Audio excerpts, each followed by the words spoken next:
buona giornata. Abbiamo la cronaca in primo piano con una violenta rapina che si è consumata nella tarda serata di ieri a Marocco di Mogliano.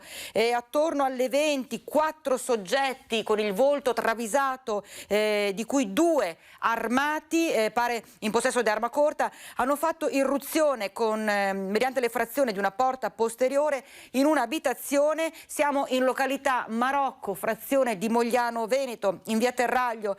Gli occupanti dell'abitazione sono stati minacciati dai malviventi, pare che si tratti di persone, di stranieri. Si sono fatti consegnare il contenuto di alcune casseforti, un bottino che si stima ingente anche se ancora non è stato quantificato. Sono scappati poi dal parco della villa. Nessuna persona è rimasta fortunatamente ferita. Sul posto i carabinieri di Treviso. Noi ne parleremo in maniera più approfondita proprio da Marocco di Mogliano durante il nostro collegamento, durante il nostro notiziario con Lina Paronetto, che appunto sta seguendo da Marocco questa terribile vicenda che è avvenuta, ripetiamo, ieri sera.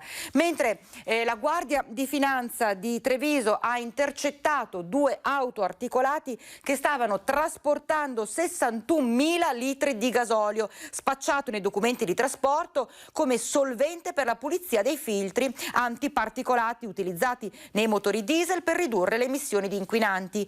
I 2 mezzi provenivano da Vienna. Dopo essere entrati in Italia dal valico di Tarvisio, sono stati individuati dalle fiamme gialle nel corso di un controllo lungo l'autostrada. Sia i mezzi che il gasolio sono stati sequestrati. I conducenti e il titolare dell'azienda di trasporto croata, gli amministratori di una società austriaca e di una società acquirente italiana sono stati denunciati tutti quanti per contrabbando alla Procura della Repubblica, al Tribunale di Treviso.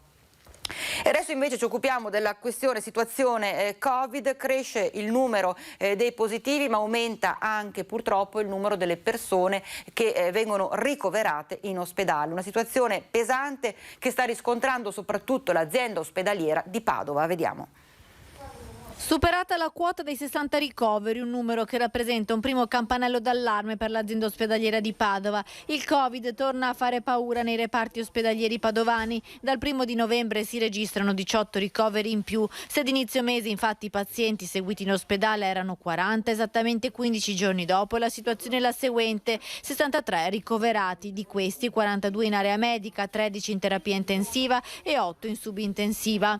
Il superamento dei 60 ricoveri non accadeva da tempo, sicuramente da prima dell'estate. I casi attualmente positivi in provincia di Padova hanno superato i 3.000. Ci sono 5 comuni che superano di molto l'incidenza di 250 casi ogni 100.000 abitanti. Vo, Torreglia, Anguillara, Masi, Terrassa e Conselve sarebbero da considerare zona rossa. Proprio a Conselve, nella casa di riposo Beggiato, teatro di un focolaio di Covid, si deve registrare purtroppo la 6ª vittima in poche settimane. Si tratta di un 81enne contagiatosi a fine ottobre. Nella casa di riposo gli anziani positivi sono ancora 40 e ci sono 19 operatori ancora in isolamento. E pesanti ricadute sulla sanità veneta sono legate al fatto che molti infermieri ancora non vaccinati sono stati sospesi. Una carenza di personale che si sta registrando, dicevamo, un po' in tutta la regione, in particolar modo all'interno dell'ULSS 8. Il Nursind, il sindacato degli infermieri, è intervenuto, ha lanciato l'allarme perché ha detto la coperta è corta e sta diventando ancora più corta. Diventa molto difficile lavorare in queste situazioni. Ma sentiamo. Covid, l'epidemia torna a pesare sulla sanità. Al San Bortolo di Vicenza sono poco più di una trentina i pazienti ricoverati, quasi tutti in area non critica. Nulla a che fare con i numeri schiaccianti di un anno fa. Ma anche in questo 2021 la preoccupazione cresce con l'avanzare del freddo e su 6.500 dipendenti dell'ULSS 8 Berica i 180 non vaccinati tra medici, infermieri e operatori sociosanitari iniziano a pesare. È una piccola percentuale. Però dobbiamo considerare che nella fattispecie del personale infermieristico, dove le sospensioni sono ormai una cinquantina, impatta in maniera importante perché si aggiunge alla cronica carenza che c'è già di infermieri, e sia perché ci sono pensionamenti, ci sono gravidanze, ma perché soprattutto mancano nel mercato del lavoro. Gli infermieri mancano nel mercato del lavoro, tanto è vero che i prossimi che usciranno dall'università hanno già un bando ad hoc riservato a loro, ma sono solo una ventina, numeri troppo bassi per risolvere la carenza di professionisti sanitari, una carenza inasprita dalla sospensione degli infermieri non vaccinati.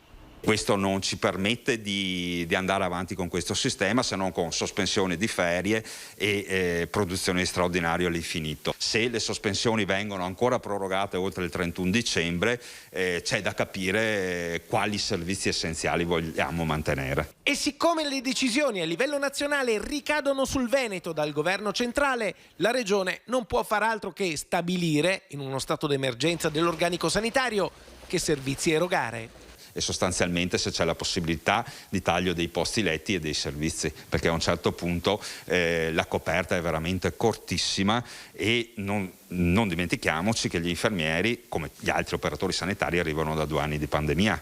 Ora, oltre alla pandemia, devono subire il fatto di restare in pochi perché ci sono le sospensioni, sostanzialmente pensando di punire chi non si vaccina, alla fine abbiamo punito chi resta e si è vaccinato.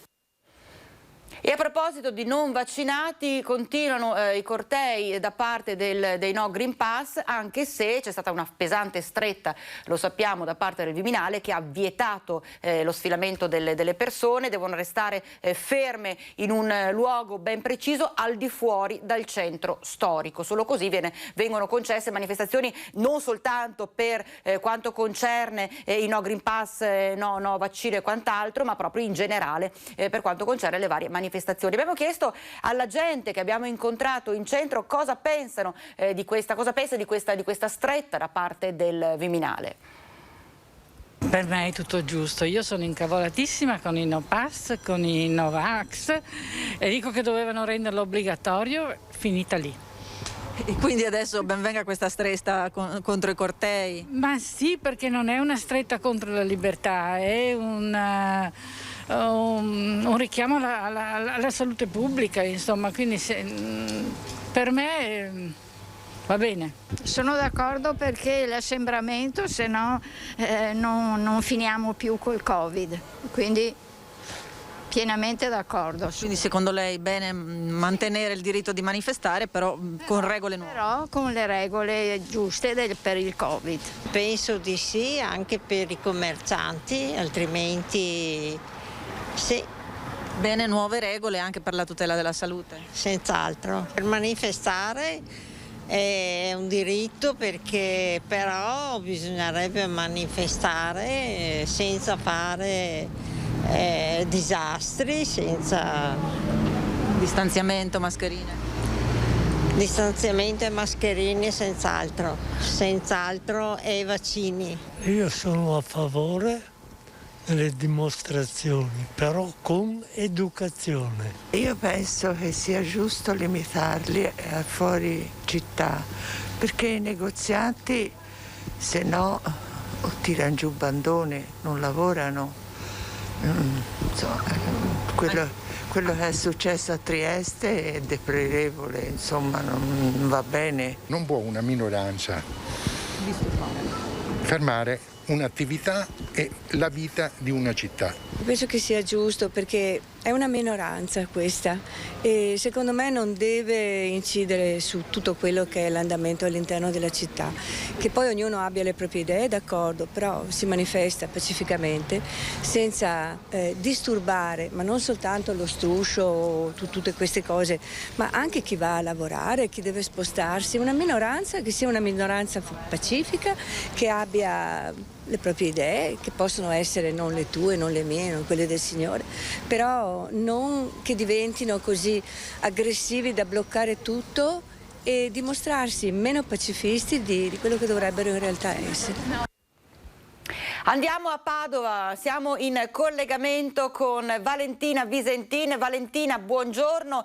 Abbiamo visto nel servizio che avete realizzato nella redazione di Padova il discorso legato all'aumento di ricoveri per quanto concerne l'azienda ospedaliera. Io ti chiedo di attendere un paio di minuti, abbiamo una brevissima pausa e poi diamo tutti gli aggiornamenti da Padova, Valentina. Brevissima pausa, tra poco.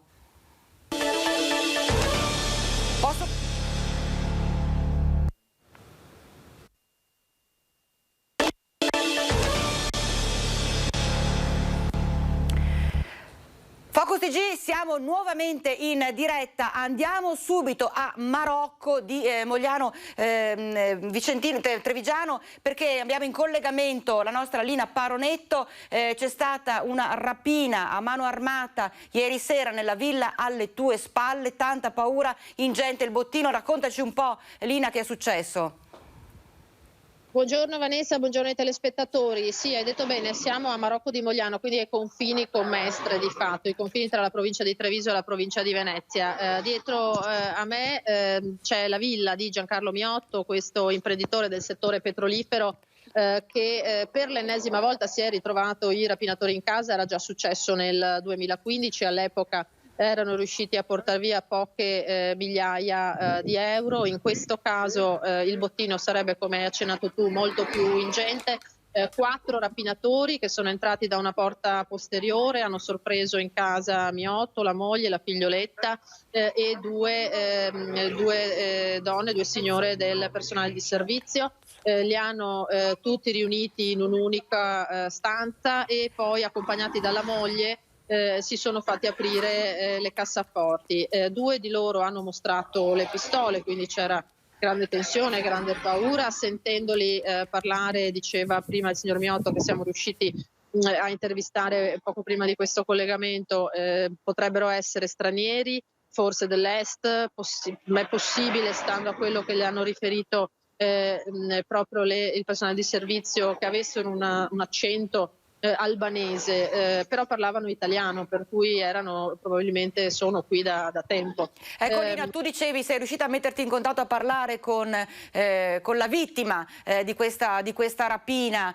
nessuno è rimasto ferito, lo confermi? Sì, ti confermo, qui con me c'è Nicoletta Rizzetto, che prima è riuscita ad avvicinare proprio Miotto, ha parlato tranquillamente. No, assolutamente nessuno per fortuna è rimasto ferito, anche perché hanno assecondato naturalmente le richieste di questi rapinatori armati. Prima si sono fatti accompagnare dalla moglie per aprire la cassaforte al piano di sopra, poi si sono fatti aprire quella del cavò al piano terra. Sono ancora da quantificare gli ammanchi, parliamo di soldi, di gioielli, ma insomma prima, facendoci anche un po' una battuta, Miotto ci ha detto da 100.000 a 1 milione di euro, non saprei quantificare, ha detto dobbiamo fare la lista. C'erano i carabinieri fino a poco fa qui davanti al cancello della villa per così anche gestire un pochino il via vai di chi deve arrivare necessariamente oggi, forze dell'ordine, investigatori che stanno cercando di raccogliere tutti gli indizi utili per risalire all'identità di questa banda che ha agito magari non conoscendo perfettamente la casa, perché Miotto ci ha detto che non ha avuto questa impressione, ma ha agito in maniera determinata, insomma una banda violenta. Ci ha detto, ecco, erano determinati a raggiungere l'obiettivo, e loro, vedendo insomma anche questo piglio di questi rapinatori, naturalmente non hanno tentato reazioni di nessun genere, soprattutto perché in casa c'era anche una bambina in tenera età, per cui insomma hanno salvaguardato innanzitutto lei, innanzitutto loro, la loro salute.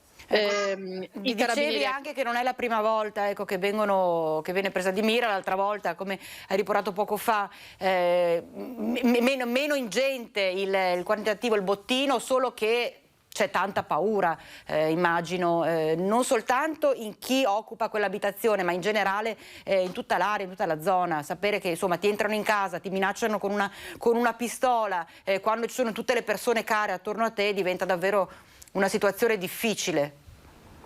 Ma senza dubbio, poi sai, qui lungo il Terraglio ci sono molte residenze anche importanti, anche prestigiose, però isolate una dall'altra. E seppure ci sia la strada davanti, consideriamo che, ecco, Nicoletta adesso vi fa vedere anche un po' la zona, consideriamo che ieri c'era anche cattivo tempo, alle 6, 7:30 di sera ormai è buio, insomma c'è tutta una serie di circostanze che rendono più facile purtroppo questo genere di azioni. Questi poi sono scappati, ci diceva Miotto, velocemente, se ne sono andati indisturbati necessariamente, perché loro hanno poi avvisato le forze dell'ordine, ma naturalmente una volta allontanati questi rapinatori, che forse erano attesi all'esterno anche da dei complici, non è escluso che ci fossero 1 o 2 macchine per aspettarli. Fa conto che hanno portato via anche delle borse griffate, dei borsoni che però, forse perché troppo ingombranti, hanno lasciato nel giardino, sono stati ritrovati successivamente. Li hanno lasciati qui forse perché hanno temuto di dare troppo nell'occhio, forse perché c'era un qualche movimento che li ha spaventati. Ci diceva il padrone di casa che c'era anche un altro loro dipendente che è venuto a lasciar liberi i cani come fa normalmente a quell'ora. Forse anche i cani potevano essere in questo senso un disturbo. Sentite alle mie spalle, non so se sentite questo rumore. Si sente l'allarme. Ecco, non sappiamo se magari stiano verificando cosa andava, cosa non andava ieri sera, perché pare che appunto senza dubbio questa casa abbia dei dispositivi di allarme di questo genere, e quindi stanno facendo probabilmente questa mattina tutte le verifiche del caso, anche per far sì che sia tutto di nuovo funzionante, perché naturalmente chi subisce un'azione del genere cerca di cautelarsi più che può, però devo dire, Miotto, poi nell'intervista che vi proporremo nei telegiornali magari di questa sera, insomma è un personaggio, anche un signore anche di spirito, e ci ha risposto anche insomma a tono, dimostrando una certa tranquillità oggi, però non nascondendo che ieri c'è stata grande paura naturalmente. E poi i carabinieri insomma stanno proseguendo tutte le indagini.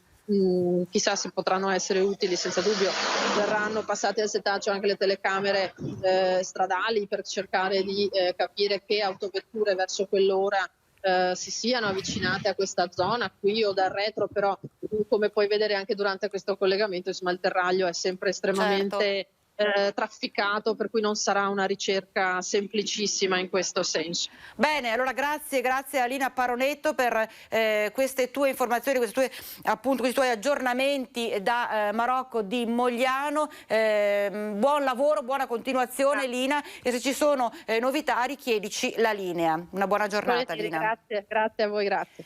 Noi intanto ci separiamo, c'è una breve pausa.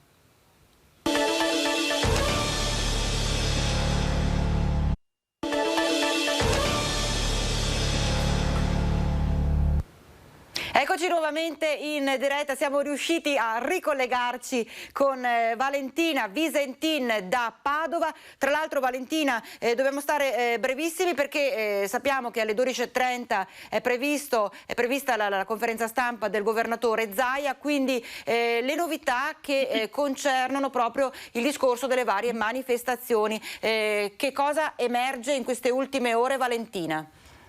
Sì, buongiorno Vanessa, infatti abbiamo notizie fresche di giornata. Pare che domani sera intorno alle 20 ci possa essere un nuovo corteo No Pass, una notizia che insomma sta rimbalzando nelle chat Telegram di questi gruppi, ma che in parte è già stata confermata anche dal questore di Padova. Dovrebbe tenersi questa manifestazione, quindi non statica ma in movimento. Ovviamente saranno escluse le piazze del centro storico e quelle vie che sono state stabilite appunto dalla Comitato per l'Ordine e la Sicurezza Pubblica della settimana scorsa, che appunto ha impedito che i cortei No Pass si svolgessero nel centro storico di Padova, ma dovrebbe essere un corteo, quindi differente dalla manifestazione statica che si è svolta invece sabato al Parco Europa qui a Padova, che ha visto la partecipazione di circa 3.000 persone, 3.000 persone quasi tutte senza mascherine. Infatti è al vaglio della questura le posizioni di alcuni partecipanti a questa manifestazione, perché potrebbero essere elevate in queste ore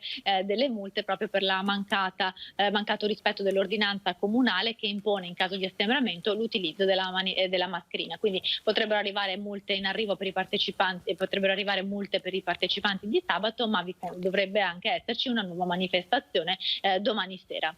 Ecco, manifestazione, abbiamo sentito la gente per esempio anche in pieno centro a Vicenza chiedendo cosa pensano di questa stretta, di questo giro di vite che è stato dato dal Viminale. Sono praticamente tutti d'accordo sul fatto che anche a Padova, anche a Padova, ecco, me lo confermi? Sì, abbiamo anche noi qualche giorno fa a ridosso del Comitato per l'Ordine e la Sicurezza Pubblica abbiamo fatto un box tra la gente per capire che cosa ne pensava. Sono stati tutti concordi nel dire che era necessaria comunque che le manifestazioni venissero spostate, tolte dal centro cittadino, perché insomma una minoranza non può tenere in scacco una città, così come ha espresso soddisfazione soddisfazione le categorie hanno spesso soddisfazione le categorie economiche che da settimane, da luglio, fanno fatica a lavorare proprio perché il centro cittadino di Padova era tenuto ogni sabato in ostaggio da questi cortei che invadevano la città. Il fatto che sabato si sia svolta in forma statica ha accontentato i commercianti che sono riusciti a lavorare in tranquillità.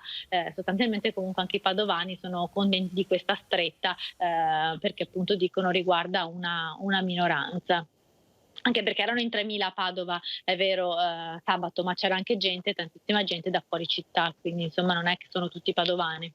Ecco, ascolta una cosa, tra l'altro lo stesso governatore Zaia, che andremo ad ascoltare tra poco, per la prima volta si è espresso chiaramente e ha detto pandemia provocata praticamente da questi cortei, queste manifestazioni, per il fatto, non nel senso della manifestazione, nel senso che non vengono rispettate le regole basilari, come hai detto tu, rischiano tra l'altro anche pesanti multe.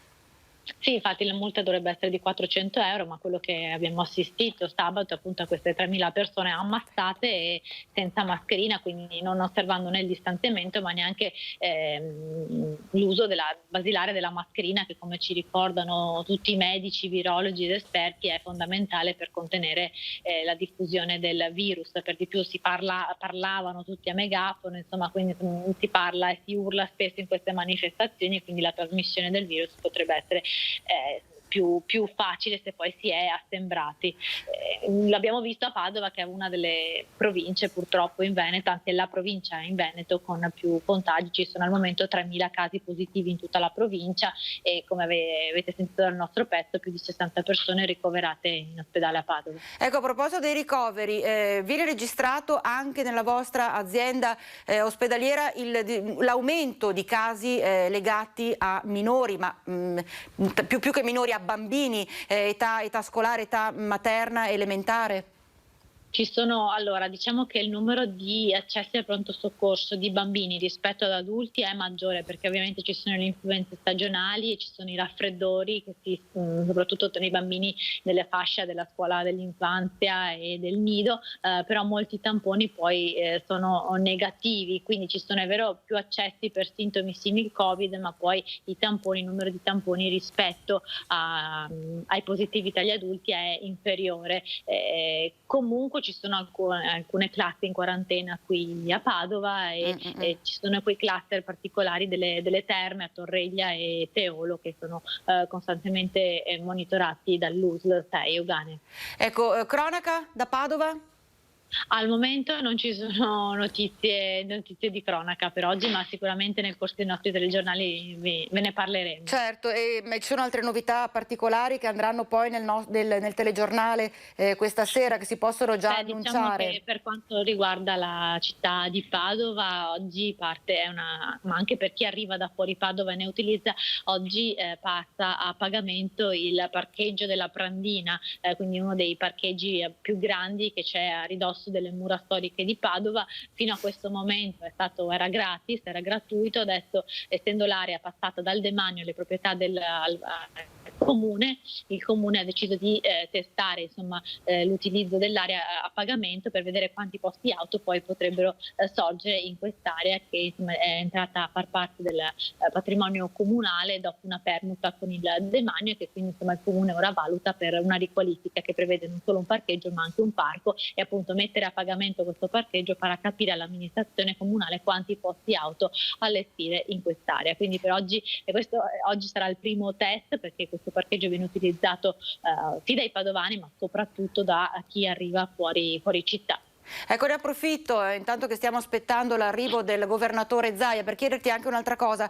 Si è parlato in tante occasioni, anche nel telegiornale, anche voi avete realizzato diversi servizi della redazione di Padova relativi alla movida in centro città. Questo fine settimana e negli ultimi tempi sappiamo che c'era stata una stretta importante da parte del comune, da parte dell'amministrazione per quanto concerne soprattutto chi viola determinati parametri, determinate regole. come sta andando in questi ultimi tempi in centro Padova, visto che insomma siamo lunedì, quindi sabato e domenica è vero che ha piovuto parecchio, però chi vuole trascorrere bersi l'aperitivo in centro lo fa anche se piove, insomma. Diciamo che a Padova sono due le aree, quella del centro storico delle piazze e quella del Portello, che è il quartiere universitario. E diciamo anche che la giornata più affollata, più che il fine settimana, è il mercoledì universitario. Per chi vive Padova lo sa benissimo, perché è la serata degli studenti. Quindi ad esempio lo scorso mercoledì universitario, grazie agli street tutor, che sono queste nuove figure predisposte dal comune, che sorvegliano insieme all'esterno del locale che tutto si svolga al meglio, insomma, di questi street tutor hanno aiutato la polizia ad identificare un aggressore di uno studente che, insomma, questo straniero aveva picchiato uno studente per chiedergli delle sigarette, lo studente ha rifiutato e quindi c'è stata questo pugno in faccia. Lo street tutor è riuscito insieme alla polizia a far individuare questo aggressore, quindi insomma la movida è ritornata a svolgersi in tranquillità. Ovviamente vediamo che nelle piazze è ritornato a popolarsi, ci sono tantissimi ragazzi, soprattutto appunto il mercoledì, ma anche nel fine settimana. Questo fine settimana a causa della pioggia un po' meno, però insomma grazie a queste nuove figure e ai maggiori controlli. Valentina, ti fermo. Ti blocco, scusami, perché è arrivato il governatore Zaia, grazie per il tuo collegamento.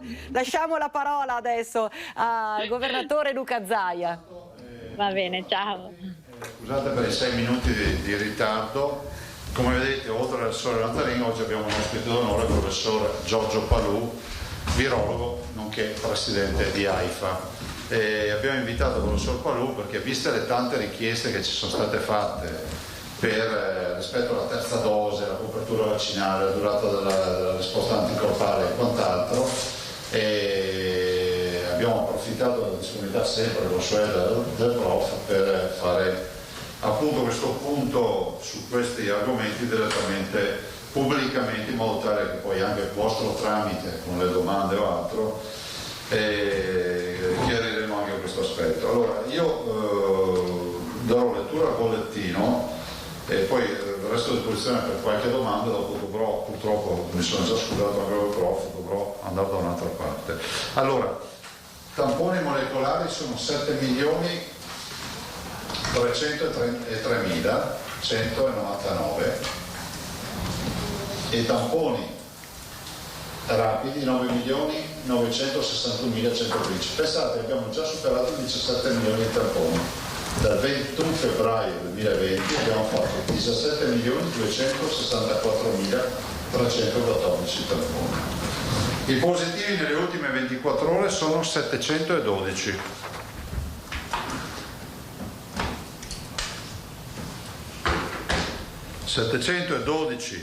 Pazienti positivi, cittadini positivi, con 31.660 tamponi, con un'incidenza del 2,24%.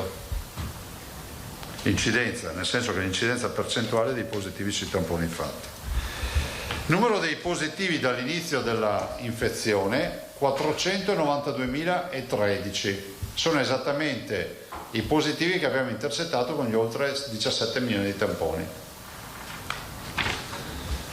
Positivi ad oggi 16.381, rispetto alla punta più bassa di questo periodo li abbiamo raddoppiati. Vi ricordo che noi abbiamo lasciato, abbiamo toccato la punta più bassa a settembre con 8.000 e qualche centinaio, oggi sono 16.381, quindi li abbiamo raddoppiati. Ricoverati in ospedale sono 381 persone. 381 pazienti, così suddivisi. In area non critica, quindi in area medica, 317 più 18.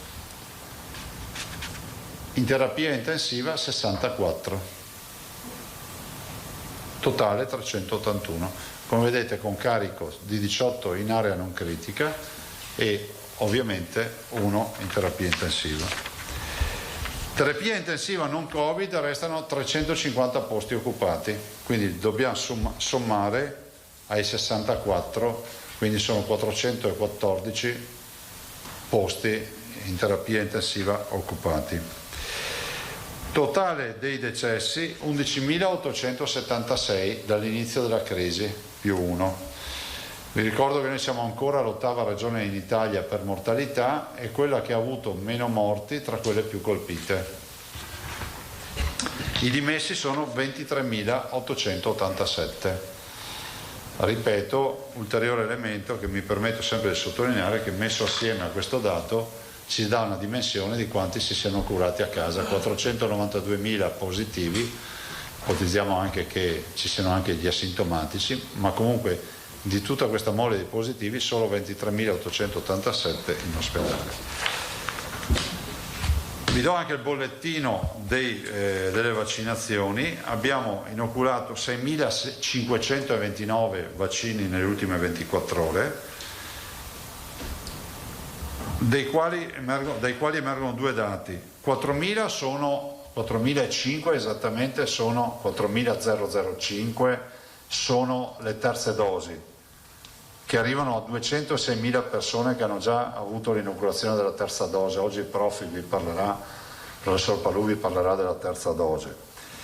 E l'altro dato, i 631 prime dosi. Come vedete è un calo importante, diciamo che stiamo raschiando il fondo del barile, brutto termine ma rende l'idea, sulle prime dosi. 631 sono assolutamente poche.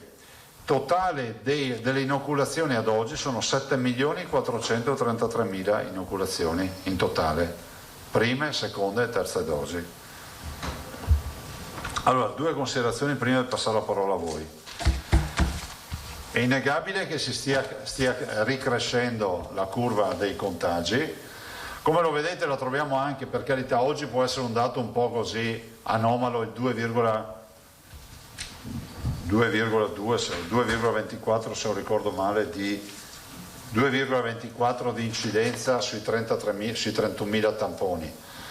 Dico anomalo perché siamo al fine settimana, questo è il dato di una domenica, e perché probabilmente, visto il numero esiguo di tamponi, ci si è concentrati sui positivi e nel limite, diciamo, molto ravvicinato ai positivi nel contact tracing. Di solito voi sapete che noi facciamo molti più tamponi, passiamo anche i 100.000 al giorno e quindi l'incidenza in teoria si abbassa. Però il dato concreto è che crescono i contagi.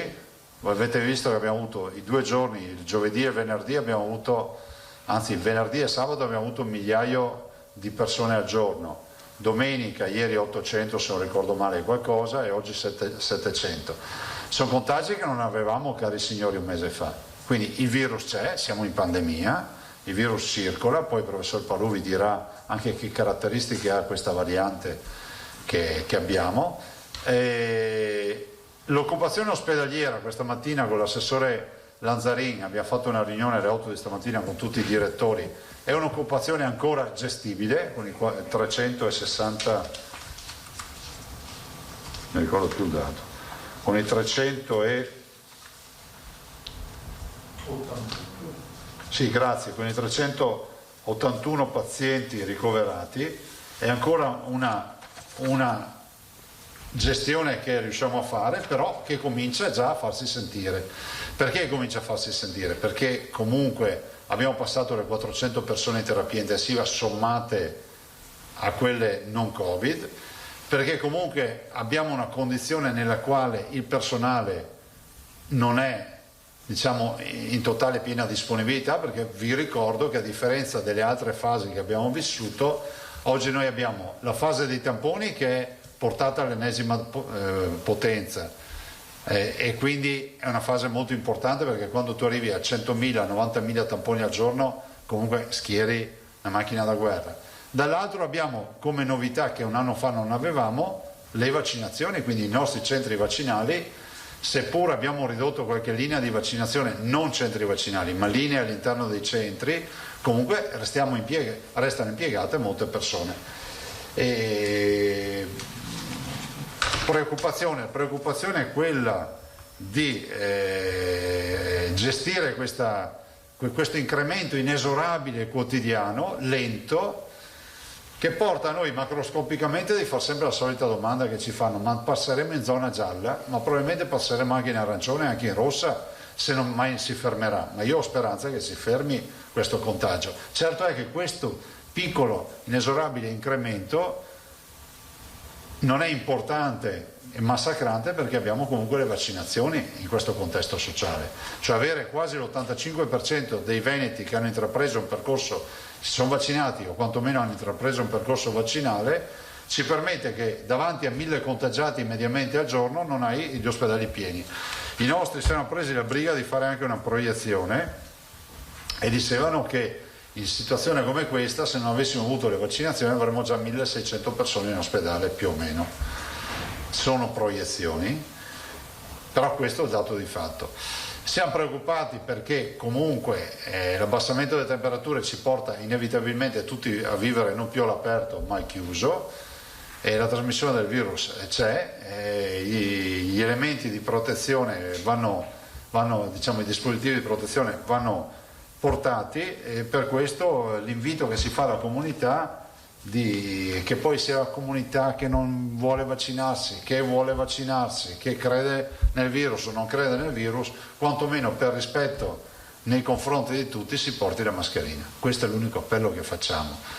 Abbiamo infezioni importanti, diciamo gran parte delle infezioni le ritroviamo nell'età scolare, quindi un po' tutte le ULST stamattina hanno detto che comunque, mi ricordo Venezia ci diceva 10-12 scuole al giorno, cioè 12 classi al giorno ce le ho, sostanzialmente al 90%, 80% sono asintomatici, 80-85% dicevano stamattina sono asintomatici, e gli altri ragazzi sono sostanzialmente pauci sintomatici o con qualche linea di febbre, ma niente di violento o inaffrontabile. Il contesto è sempre il solito del ragionamento, il problema è che se il virus arriva a tutti, arriva anche magari alla persona fragile che non ha potuto vaccinarsi, arriva magari all'anziano con comorbidità che magari si ritrova anche ad essere vaccinato con il vaccino che non ha dato una grande risposta anticorpale, e questo crea il mix che poi ci riporta ai ricoveri. Ricordo che sui ricoveri, visto che considerato qualcuno si indegna ogni volta che diciamo questi dati, ma noi non è che diciamo i dati perché dobbiamo creare conflitto sociale, ma io ho l'obbligo di dire che anche stamattina l'80 quanto delle terapie intensive? L'80% dei ricoverati in terapia intensiva sono non vaccinati. Questa mattina il dottor Rosi ci ha dato uno spaccato di quello che è, e qua non è che si tifa perché siano non vaccinati o siano vaccinati, e questo è un dato di fatto. Ma anche se fossero 50-50 è sempre un dato pesante, per un semplice motivo, che la popolazione non vaccinata rappresenta solo il 15% della popolazione veneta e i vaccinati rappresentano l'85% della popolazione veneta. Poi spero, e invito anche il professor Palù dopo magari a dare uno spaccato, magari rovesciando il discorso, di spieghiamo perché il vaccinato si infetta, perché sembra quasi che ci sia la volontà di giustificare. No, noi abbiamo sempre parlato della performance dei vaccini nelle vaccinazioni, nell'individuo, abbiamo sempre detto l'efficacia, no? 90-95%, vuol dire che qualcuno resta fuori da questa efficacia, secondo logica, ma dall'altro anche ci sono degli aspetti che devono essere conosciuti, e chi meglio del professor Palucci li può dire. Io non aggiungo altro, se avete domande poi passo la parola al prof.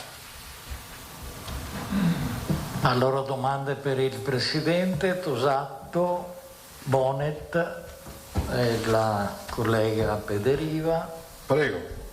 E Giacomuzzo. Prego. Buongiorno. Possiamo abbinare eventualmente una domanda al professor Palù anche? Se le facciamo dopo il prof, così io faccio le mie. Va bene. Ecco, allora, se non vi spiace. No. Io le segnalerei un'esigenza, un timore che ci è stato espresso in questi giorni da diverse persone di età, diciamo, intorno ai 70 anni. Sì. Sono persone che hanno fatto un dosaggio che ha verificato un livello anticorpale molto basso. E il loro periodo di scadenza rispetto al richiamo si aggirerebbe intorno a gennaio, per farla breve. queste persone hanno paura di restare scoperte di fronte all'infezione. Sono persone che hanno nipoti, che frequentano bambini, che accudiscono dei figlioli, insomma, e chiedono se non è possibile in questi casi, documentando un basso livello di risposta anticorpale, anticipare la terza dose. Sì, dopo il prof risponderà anche a questo.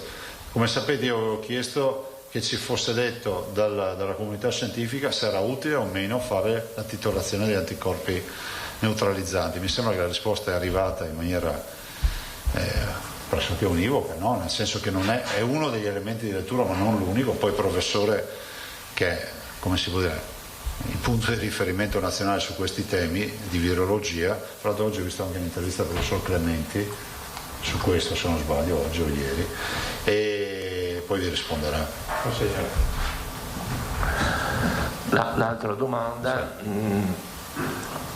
qualcosa sull'esito, sul responso del vostro modello previsionale. Lo so che è sempre la stessa domanda, guardate, la zona gialla, ma insomma... È presto detto, noi pensiamo che nel giro di 2 settimane, che la parte che più ci preoccupa, dalle proiezioni che abbiamo noi, arriviamo a un centinaio di persone in terapia intensiva, considerando anche le dimissioni, i guariti, eccetera.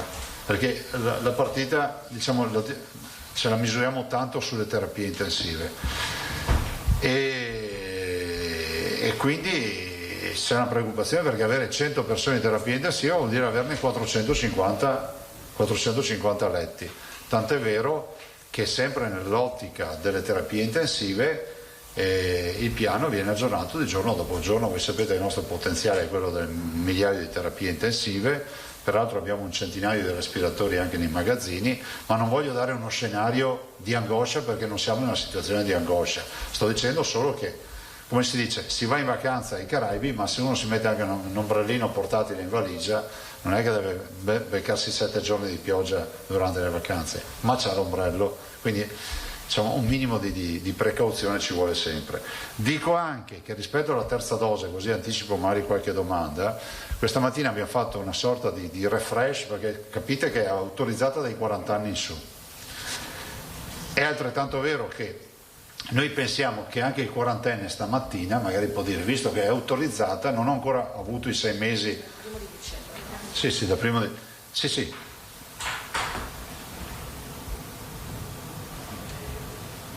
Allora, visto che è autorizzata la terza dose, cosa succede? Succede che potremmo anche prendere e dire tutti, nell'attesa che si compiano i 6 mesi, possono già prenotarsi da ora. Non fatelo oggi, ma nel giro di qualche giorno daremo comunicazione.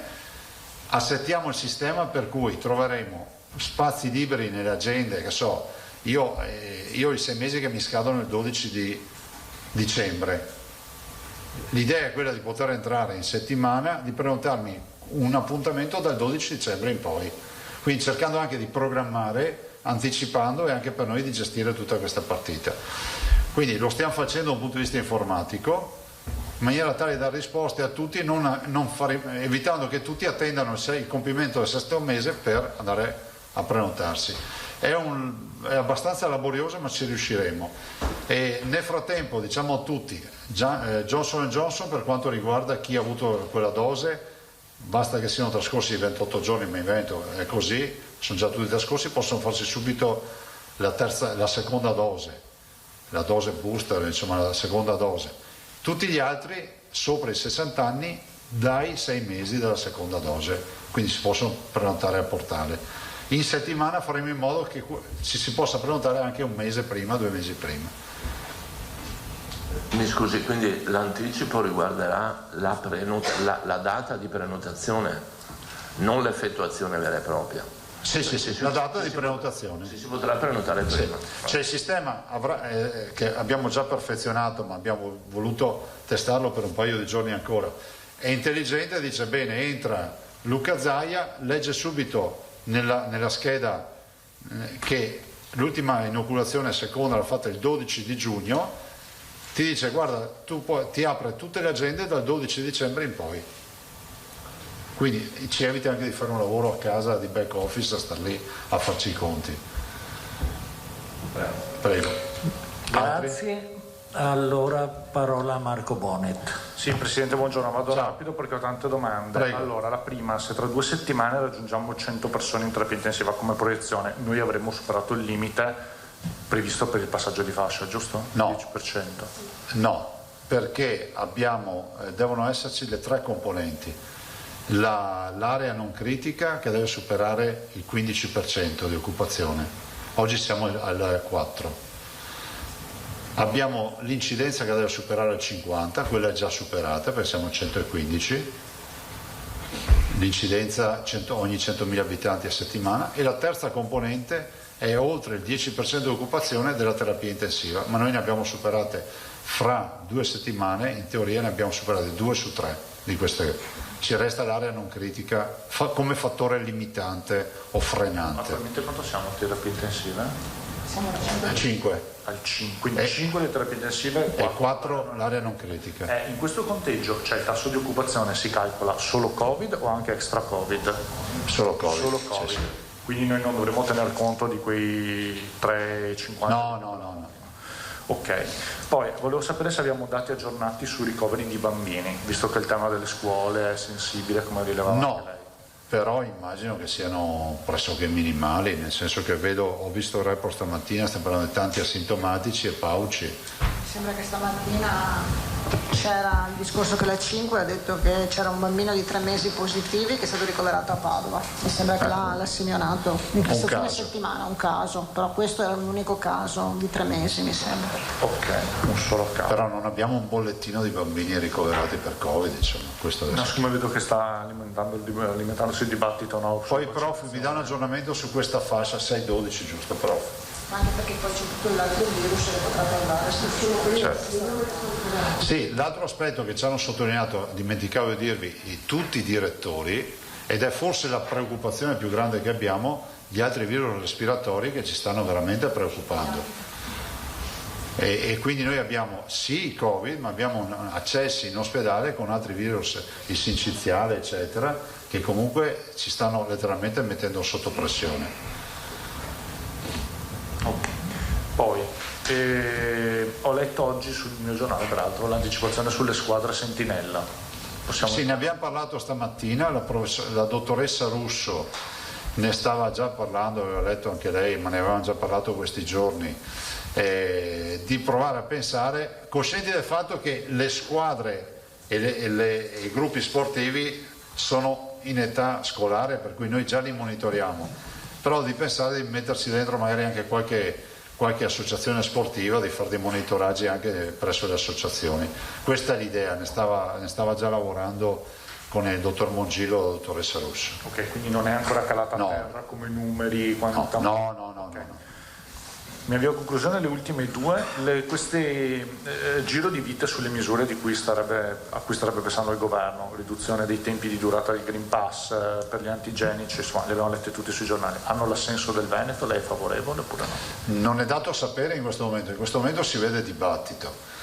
E se ci sarà una proposta del governo la valuteremo come conferenza dei presidenti, perché immagino saremo coinvolti su una partita come questa, a meno che non venga relegata a un aspetto meramente scientifico, che può anche starci, ma mi sembra che abbia anche una pregnanza di natura sociale, politica, no?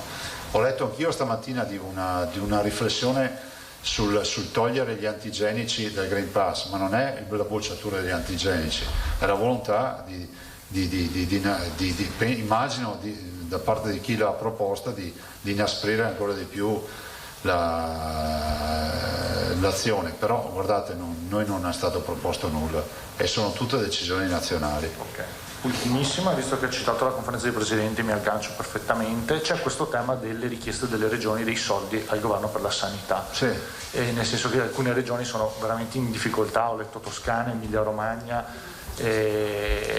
Volevo capire il Veneto come è messo in questo senso, se c'è stata anche per noi una richiesta di fondi aggiuntivi e se questa cosa può impattare, perché leggo che in alcune regioni si ragiona addirittura di inserire l'addizionale IRPEF per compensare gli ammanti. Ma guarda, noi il Covid ci è costato ad oggi 1,2 miliardi, 1,3 miliardi. Questo è il costo del Covid.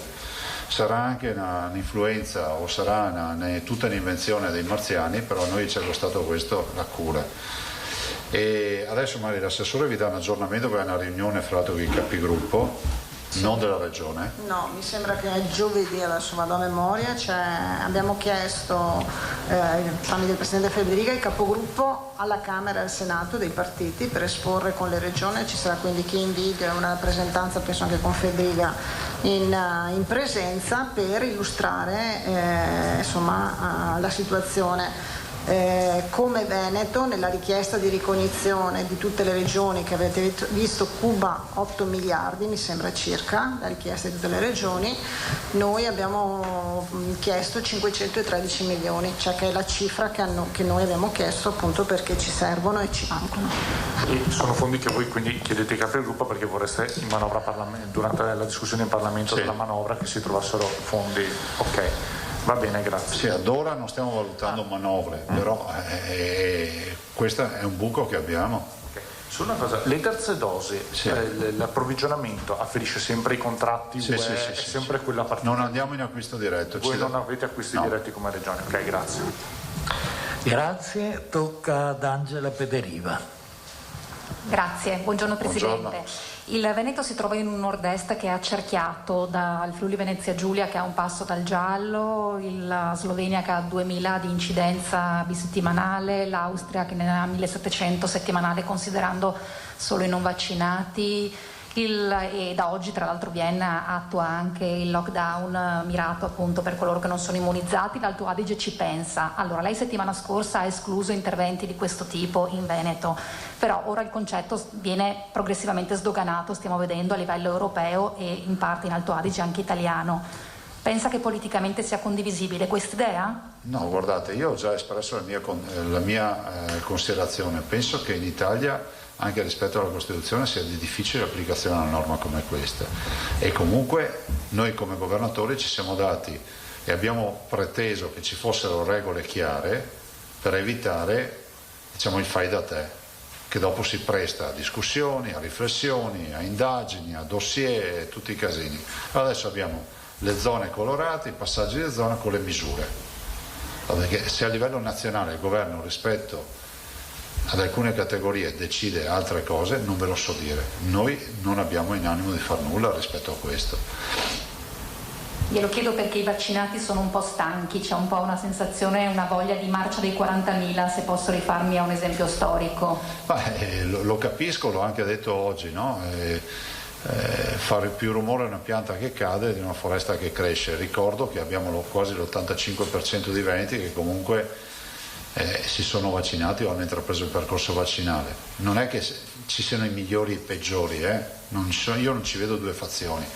Dico semplicemente che è pur vero che c'è una comunità, la stragrande maggioranza della comunità, che la scelta vaccinale l'ha fatta. Dopodiché, dalla domanda che mi fai, mi viene in mente un'altra cosa, che sarebbe bello sentire tutti questi esperti che si sono sempre, hanno sempre argomentato su tutto, e qualcuno ci spiegasse perché sempre le nostre zone sono quelle più colpite. Anche se guardate, abbiamo sempre la Slovenia, Trentino Alto Adige, Friuli Venezia Giulia, un po' di Emilia Romagna, la Lombardia, prego? La macro regione. No, nel senso che questo è un tema vincente dal punto di vista scientifico. Perché? Sembra che c'è in giro gente che sa tutto del virus, che mi rispondono a questo. Perché? Magari poi il professore ce lo dice. Potrei ipotizzare qualcosa. Non so tutto del virus, permetto di non. Per noi il prof è una garanzia, ragazzi. Prego. Grazie Angela Pederiva, non vedo altre richieste di domanda per il Presidente. A grande richiesta lascio il posto al prof. A grande richiesta il professor Palù.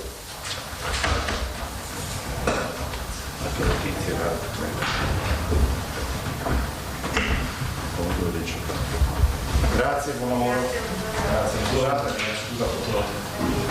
Buongiorno. Io avrei già una domanda da parte del dottor Tosatto, se così allora mi pare. Ecco, rispondo al dottor Tosatto. Non esiste ancora per questa malattia un parametro immunologico di protezione, nel senso che diversamente da altri virus respiratori o dai modelli animali o dallo stesso Covid-19 nel macaco, gli anticorpi neutralizzanti non sono una misura certa di protezione. Sto parlando degli anticorpi neutralizzanti. Ci sono nel macaco, ci sono con Covid-19, perché ovviamente nell'animale si può fare quello che non si fa nell'uomo. Che cosa si può fare? Inocularlo con una dose letale e vedere qual è il fattore biologico che lo protegge. Chiaro questo concetto? Lo è per altri virus respiratori, per l'influenza lo è, i neutralizzanti, e quindi è molto probabile, dico io, anche dai dati che stiamo accumulando, perché la medicina non è una scienza esatta e quindi si accresce con conoscenze che via più accumuliamo vaccinando milioni e milioni o miliardi di persone. È molto probabile che gli anticorpi neutralizzanti siano una misura della protezione nei confronti di Covid-19, o meglio di SARS-CoV-2. Però vi ricordo che i test che voi andate a fare non misurano gli anticorpi neutralizzanti. Alcuni che usano una proteina nativa, cioè la proteina S, di cui ormai tutti sapete che è un trimero che è configurata nello spazio con una certa conformazione, ecco, alcuni di questi anticorpi si è visto correlano con gli anticorpi neutralizzanti, che si misurano come? Bisogna prendere il virus, farlo in laboratorio protetto, prendere il siero del paziente e cimentare diluizione del siero del paziente e vedere fino a che diluizione è in grado di inibire la crescita nelle cellule. Questo richiede alcuni giorni, un sacco di soldi, un laboratorio BL3 che il Veneto ha solo a Padova. Ok? Quindi detto questo, perché non ci siamo mai, parlo di CTS adesso, nazionale, espressi sul parere di fare la titolazione di questi anticorpi che misurano gli anticorpi che legano la proteina S, di cui solo alcuni sono neutralizzanti in test di correlazione. Ok? Perché ho preso 100 sieri, li ho misurati con quel test, gli altri 100 li ho misurati con la neutralizzazione del virus fatta reale, in vita reale. Ok? Allora, molti di questi test non misurano gli anticorpi neutralizzanti. E poi, ecco, come CTS abbiamo sempre detto che è inutile che noi andiamo a dosare, a far spendere 40 euro a una persona che vuol dire ma voglio vedere se ho gli anticorpi. So già che non sono una misura di protezione e poi sarebbero fatti con test uno diverso dall'altro. Quindi abbiamo detto conta molto di più quello che ci ha detto i miliardi di soggetti, dove si è visto che una dose, 2 dosi proteggono fino a tot. Ok? Quindi questo è il concetto. Se come microbiologo, virologo mi chiedessero li faresti gli anticorpi, li farei ad alcune popolazioni. Un immunodepresso, un dializzato è la prova per dirgli guarda che tu non sei oppure uno che sta prendendo da tanti giorni il cortisone, ma solo per condizioni veramente particolari. Guardate, qui stiamo parlando di miliardi di soggetti e quindi non è pensabile che usiamo un discriminante, un criterio come questo che non ha un supporto, come vi ho detto, come parametro misuratore di, protezione. Ok? Ho risposto? È chiaro tutto? Non escludo che ci possa essere una certa utilità. Fare oggi i neutralizzanti sarebbe il test che ci dice effettivamente quanto c'è, ma sappiamo che c'è anche la risposta cellulo-mediata. Cioè, noi stiamo parlando di un vaccino e di un virus per cui abbiamo allestito tutto nei confronti di un solo antigene, che è la proteina S. 1300 aminoacidi, 13% del genoma come sequenza codificante, molto importante, una struttura, complessa, di cui conosciamo quasi tutto, ma però ecco, sappiamo anche che ha a N termine, al C-termine alcuni determinanti che sono riconosciuti anche dai linfociti di varia natura che servono per attivare la risposta anticorpale dei linfociti B, delle cellule B, oppure per agire come linfociti tossici in grado di uccidere le cellule che esprimono il virus. Ecco, quindi la risposta immunitaria è complessa e la durata della risposta, soprattutto delle cellule memoria, noi lo sappiamo dagli studi con i beta coronavirus degli anni 90, 80, del 2000, dura anche più di un anno.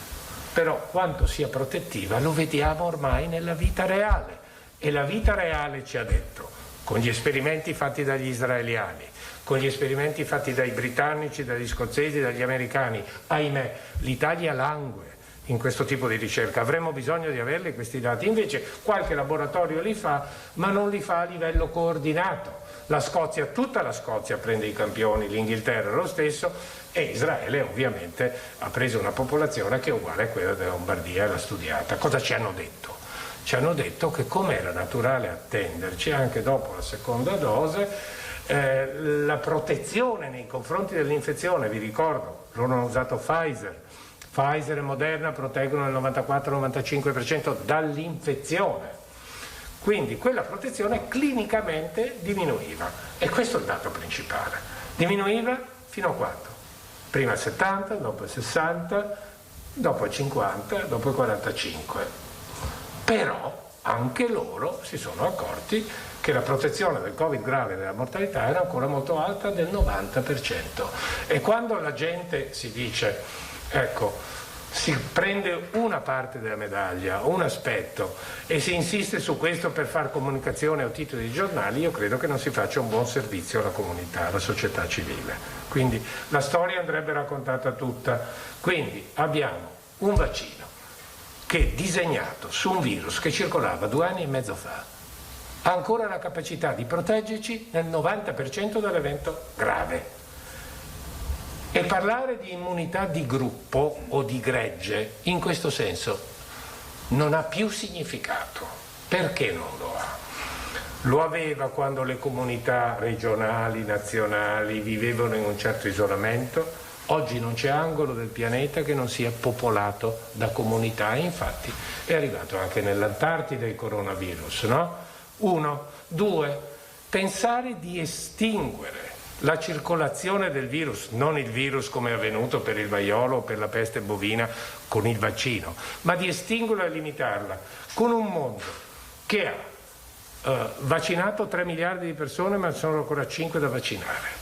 Continenti completamente non vaccinati, come l'Africa che ha 1,5 miliardi di popolazione, o l'India che ne ha quasi 2, o la Cina di cui non sappiamo nulla, ma l'India che ha vaccinato percentuali ridicole.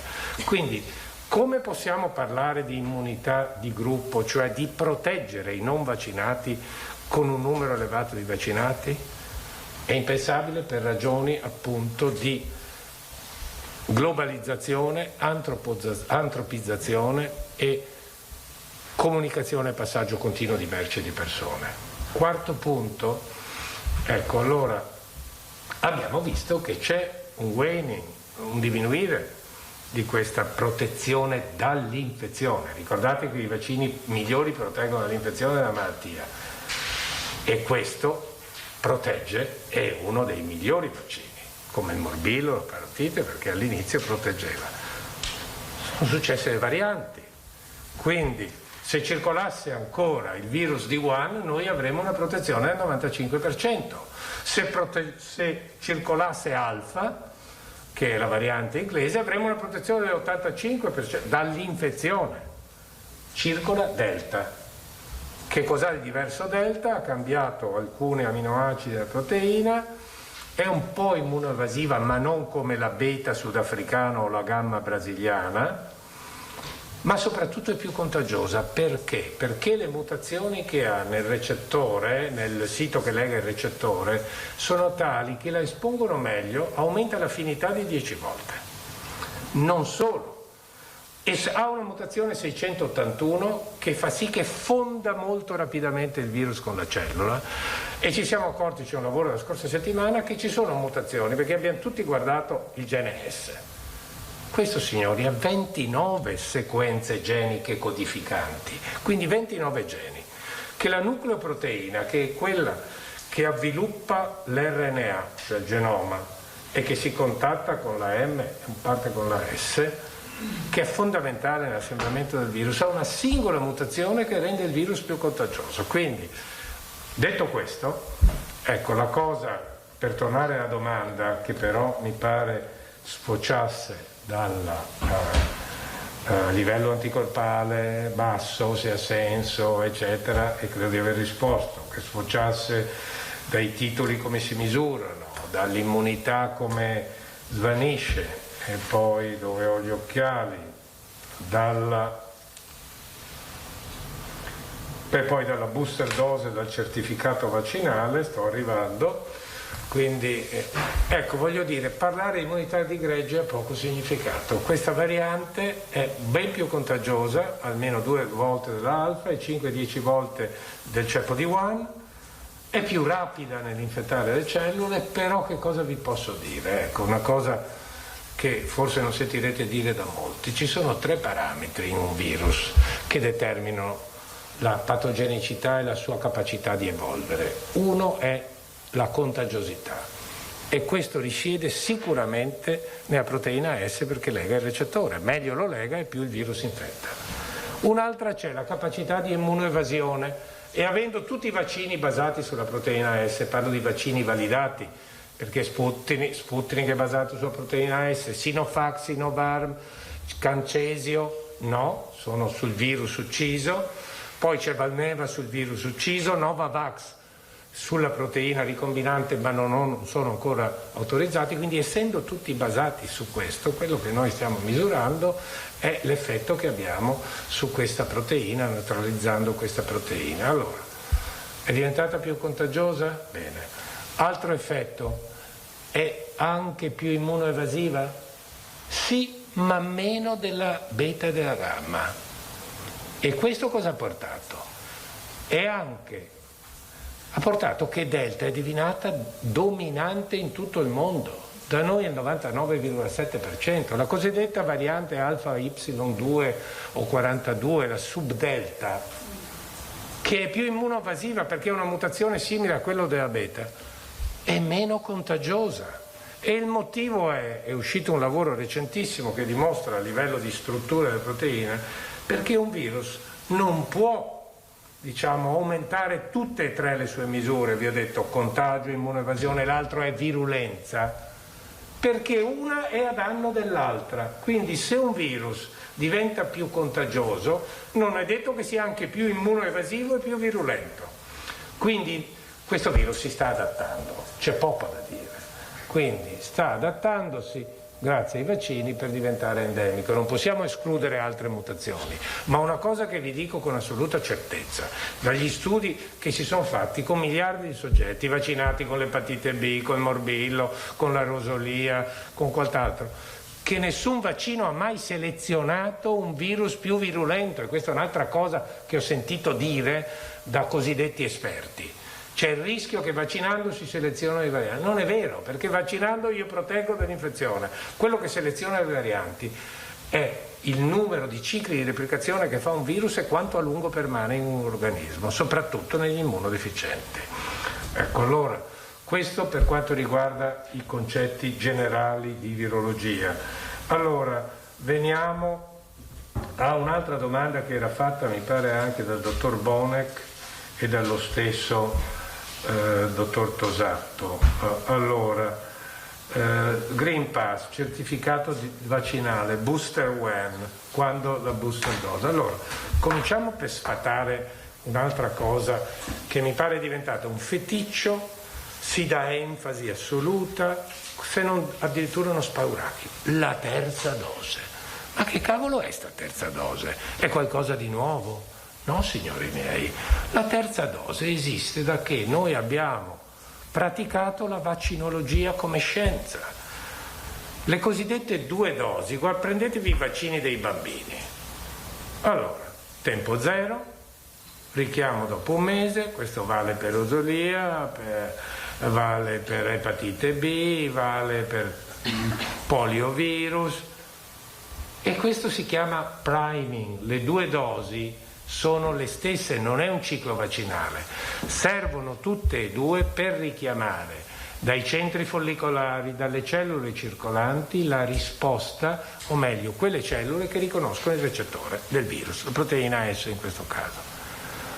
Tutti i vaccini hanno una terza dose e normalmente si fa dopo 6 mesi dalla seconda e si chiama booster, quindi le prime 2 sono il priming, che vuol dire danno l'innesco, cioè richiamano le cellule antigene specifiche. Ok? Il booster cosa fa? Stimola quelle cellule antigene specifiche che nel frattempo si sono create, circolano nei centri germinativi, negli organi linfatici, nel torrente circolatorio e sono cellule memoria. Perché dopo la terza dose noi abbiamo un'esplosione di 10 volte della risposta sia umorale che cellulare. E questo cosa comporta? Ha comportato degli studi che questa terza dose, fatta col vaccino di 2 anni e mezzo fa, col vaccino disegnato su quel virus, copre tutti i mutanti, ma le copre a livello di infezione, quindi previene l'infezione con efficacia elevatissima. Ecco perché. Allora l'altra domanda è 6 mesi, aspetto i 6 mesi, mi prenoto, non mi prenoto? Beh, questa è una decisione che in parte è stata presa, ma quello che io posso consigliarvi è che, come vi ho detto, non esiste una storia uguale per tutti. Io sono diverso dal vostro assessore, non solo perché lei è molto carina, è per il sesso e per il genere, ma sono diverso come da un mio collega maschio nello 0,1% del mio genoma. I geni per la risposta immunitaria sono i più polimorfi di tutti i nostri geni. Quindi non esiste un vaccino che protegge il 100%. C'è sempre il fenomeno paradosso che anche col morbillo, dove l'immunità di gregge è oltre il 90%, il 3-4% non risponde mai, perché non ha i geni necessari per stimolare. Quindi c'è la genetica, e poi c'è l'anagrafe, e poi c'è la patologia concomitante. Quindi se io dovessi distinguere la popolazione dai 10 ai 20, come abbiamo già visto col vaccino del papillomavirus, i 12enni e le 12enni rispondono molto meglio delle 20enni. Il sistema immunitario se ne esce con l'età. E dove se ne esce di più? Sicuramente dopo i 60 anni abbiamo meno risposta, poca efficacia. Quindi dipende tutto quello che diciamo, però il politico che fa public health, sanità pubblica, deve fare una media, perché non posso vaccinare i 12enni, i 20enni dopo 7 mesi, i 60enni dopo 5, i 50enni dopo 6. Quindi bisogna trovare una via di mezzo che è giusto, anche perché nelle dosi poi c'è una logistica dietro, quindi voglio dire che la terza dose non è che altro che la naturale evoluzione del vaccino. E ecco, adesso noi dobbiamo proporre quale sarà il periodo per il Green Pass, perché come vedete finalmente bisognerebbe, ecco, personalmente l'ho sostenuto nelle stedi, ma che problema c'è a commutare il Green Pass in certificato vaccinale? Il Green Pass, guardate, è stata una scelta di politica sanitaria e di politica economica eccellente. Perché di politica sanitaria? Abbiamo visto subito milioni di adolescenti vaccinarsi, è stato uno stimolo, ma era richiamato dai nostri baristi, dai nostri artigiani, dai nostri piccoli industriali e grandi industriali che temevano di chiudere le loro aziende. Quindi l'economia si è retta su questo e guardate che l'Italia si è sbagliato nelle prime fasi, la Lombardia, ma in questa fase è stata presa a modello. Quindi addirittura in Olanda non usano le mascherine, non le hanno usate, ma vi chiedono se andate al ristorante il Green Pass, che per loro è certificato vaccinale. E che difficoltà c'è a commutarlo in un certificato vaccinale? Allora, parliamo di vaccinare i bambini, quando sappiamo che abbiamo milioni di persone non vaccinate, adulte.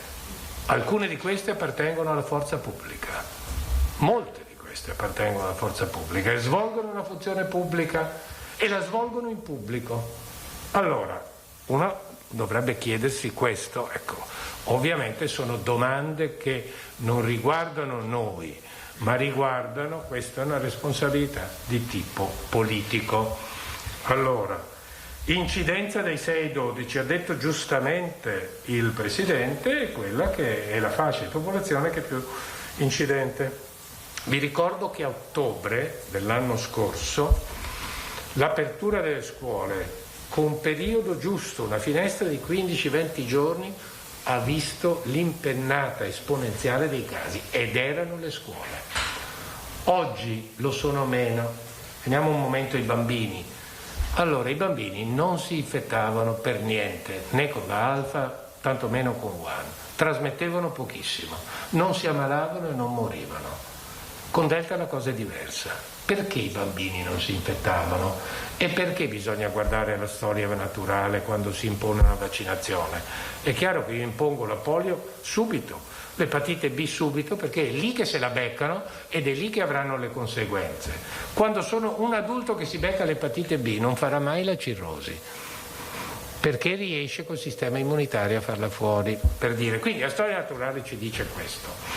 Allora, ecco, Delta, i bambini hanno meno recettori ACE2 nelle prime vie aeree per il virus, ecco perché si infettavano meno, ma con un virus che ha cambiato i suoi parametri biologici, ha aumentato l'affinità, è da 2 a 10 volte più contagioso di quelli che circolavano prima, ha un tempo di incubazione non più di 5 giorni ma di 2 giorni, infetta anche i bambini. Questi non si ammaleranno tanto e quindi l'EMA, che ho sentito stamattina, prenderà la decisione il 29 di novembre, a fine novembre, e vi posso garantire che molto attenti sui bambini sono i paesi nordici, perché se ricordate con c'era il famoso Panvax, il vaccino per l'H1N1, hanno visto tanti casi di narcolessia nel bambino, che non è una cosa da poco, erano 1 su 10.000 o poco meno di 10.000, ma li hanno visti solo loro, finlandesi, norvegesi, danesi.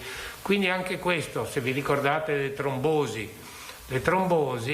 particolarmente erano in alcune popolazioni, c'è la genetica, siamo diversi, quindi noi non abbiamo visto narcolessia con H1N1, quindi i nordici magari saranno resistenti, ma alla fine quello che dovrà prevalere sarà rapporto rischio-beneficio, quanto rischio hai di ammalarti in forma grave e qual è il rischio di avere un effetto collaterale avverso grave dal vaccino?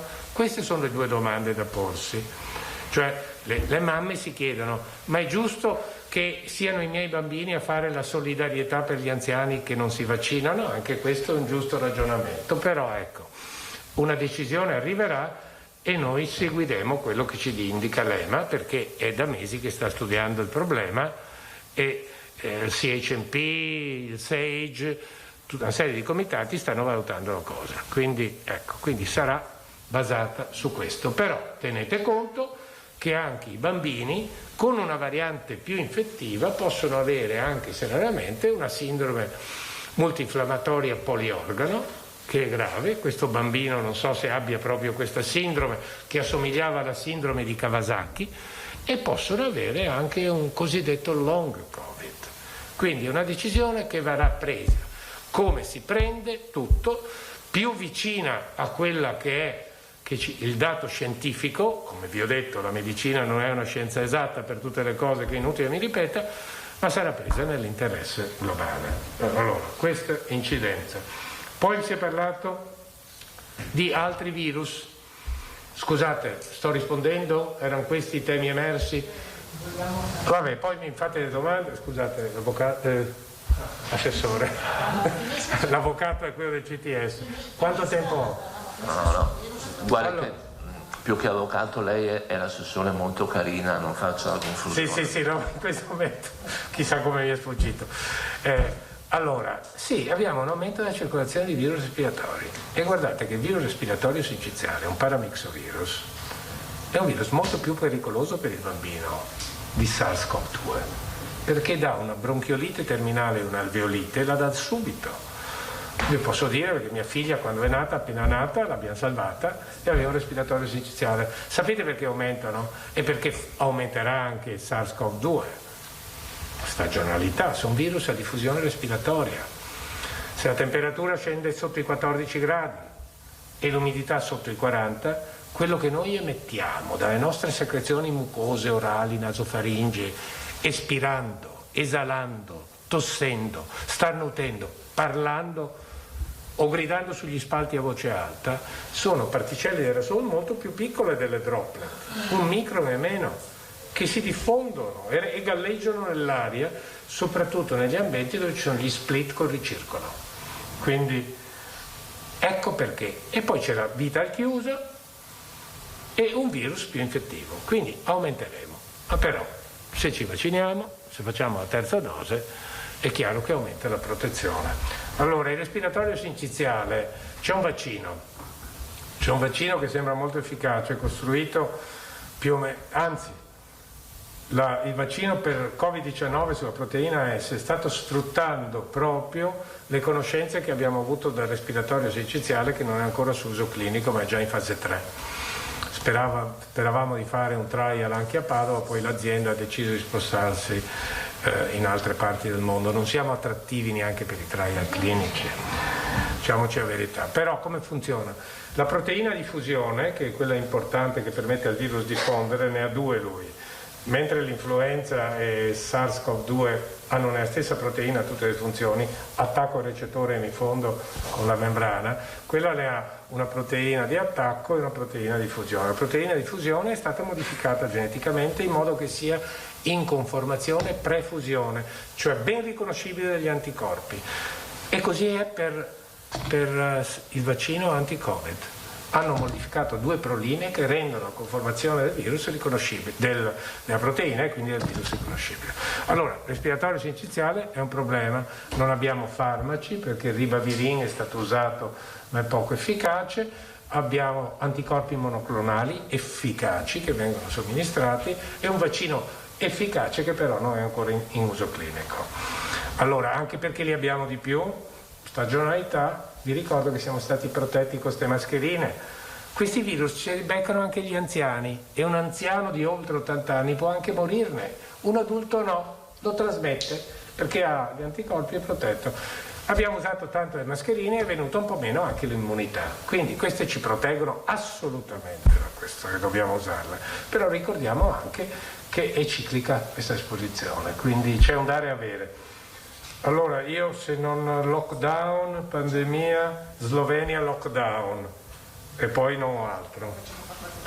Allora finisco rapidamente. Allora avete visto l'Austria, la Germania sta seguendo noi, l'Olanda adesso non ho mai usato le mascherine, Svezia e Norvegia erano diversi ma sono popolazioni che vivono a 10 km di distanza. Il Veneto è un tutt'uno, signori, guardate dal Grappa, vedete luci da Verona, Venezia, Vicenza, non c'è più soluzione di continuo. Quindi ecco, sono paesi diversi. Io dico che prima di arrivare al lockdown dovremmo vaccinare chi non si è vaccinato. Questo per me è il compito prioritario della politica, soprattutto se svolge una funzione pubblica. Favorire la terza dose al più presto.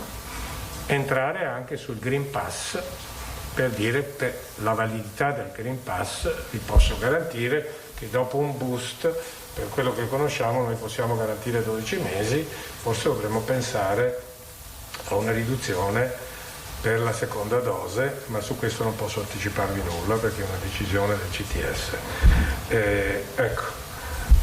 Direi che però, concludendo, io penso che questa è la fase peggiore. Avete visto le proiezioni, oggi ho letto un lavoro in cui mettono insieme tutte le proiezioni di tutti i dati statistici, anche qui, no? Dovevamo morire tutti, siamo ancora qua. Però la statistica vale fino a un certo punto e vale la biologia. Stiamo imparando, il vaccino è la cosa che ci sta proteggendo, ma abbiamo anche i farmaci.